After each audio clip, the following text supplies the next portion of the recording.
روسیې له افغانستان او تاجکستان څخه غوښتي دي چې په خپل منځونو کې د هر ډول ستونزې او لانجې په سوله ییز ډول حل کړي. درنو لیدونکو السلام علیکم، وخت مو بخیر، ستړي مه شئ. وروسته له هغې چې روسیې له افغانستان او تاجکستان څخه غوښتي دي چې په خپل منځ کې ستونزې او مشکلات دې له جګړې پرته په سوله ییز ډول حل کړي، تازه د طالبانو اسلامي امارات له تاجکستان او چین سره د ګډو پولو د ساتلو لپاره ځانګړي ځواکونه ځای پر ځای شوي دي.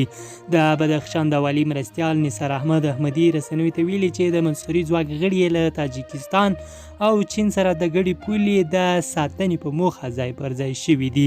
د په وینا د ځانګړي ځواکونه دي چې په سختو عملیاتو کې برخه اخیستې ده او اوس هڅه کیږي چې دغه ځواکونه له یادو دواړو هیوادونو سره ګډې پولې وساتي.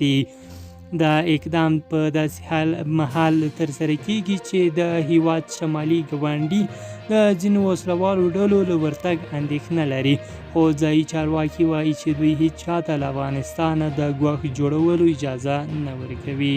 درنو لیدونکو، دا و د دې ساعت تازه خبره ده. همداسې نورو مطالبو لپاره پښتون غږ یوټیوب چینل حتمي سبسکرایب کړئ. له ملتیا مو مننه، خوښ اوسئ.